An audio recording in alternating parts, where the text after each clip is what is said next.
Halo, selamat malam saudara-saudari yang terkasih dalam Tuhan Yesus Kristus. Salam.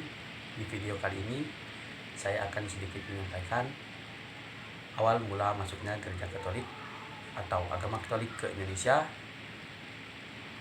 pada abad ke-16 sampai 17. Yang pertama adalah latar belakang kedatangan gereja Katolik ke Nusantara.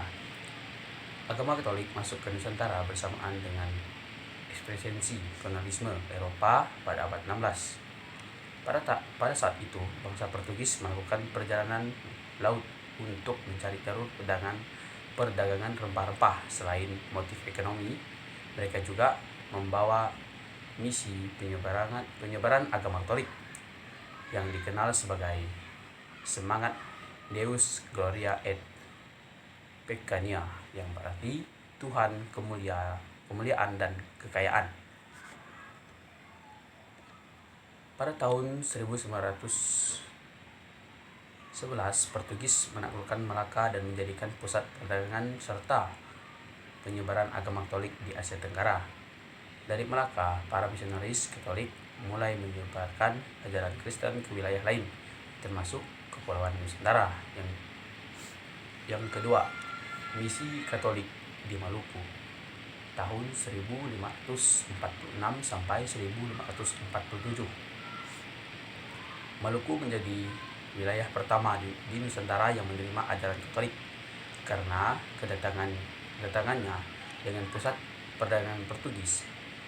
Misionaris yang paling terkenal adalah Santo Franciscus Xaverius, seorang imam dari Serikat Yesus atau SJ yang datang ke Maluku pada tahun 1546 sampai 1547. Franciscus Xaverius bekerja di 3 wilayah. Yang pertama di Ambon, di mana tempat ia mengajar dan membaptis banyak penduduk lokal. Yang ketiga ada Ternate, di mana ia berusaha mengkristenkan penduduk meskipun menghadapi tentangan dari Kesultanan Ternate yang beragama Islam.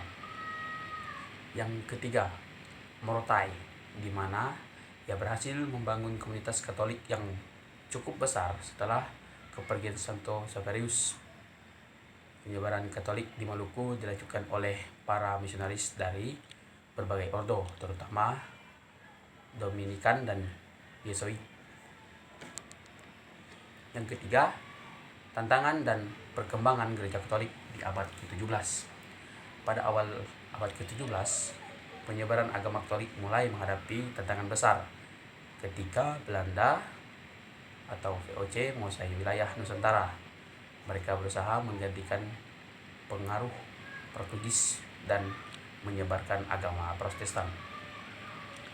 Di sini ada beberapa peristiwa penting dalam periode ini. Yang pertama, 1605 VOC merebut Ambon dan mengusir imam-imam Katolik. Gereja-gereja Katolik dihancurkan atau diubah menjadi gereja Protestan. Yang ketiga, 1613 Belanda menguasai Solor dan mendesak umat Katolik untuk beralih ke Protestan. Yang ketiga, 1647 Malaka jatuh ke tangan Belanda yang semakin melemahkan misi Katolik di Nusantara. Yang keempat, bertambahnya Katolik di wilayah tertentu. Meskipun VOC melarang dan menekan agama Katolik, beberapa wilayah tetap menjadi pusat pertahanan iman Katolik. Contoh, yang pertama di Larantuka, Flores Timur. Komunitas Katolik di Larantuka tetap bertahan dan berkembang berkat perlindungan dari raja-raja lokal yang sudah menerima agama Katolik. Sehingga kini Larantuka dikenal sebagai pusat Katolik tertua di Indonesia. Yang ketiga ada Timur dan Sumba. Wilayah ini juga mempertahankan iman Katolik meskipun menghadapi tekanan dari Belanda. Yang ketiga, Maluku Tenggara. Umat Katolik di Kepulauan Kei dan Tanah Nimbar terus menjalankan iman mereka meskipun dalam kondisi sulit.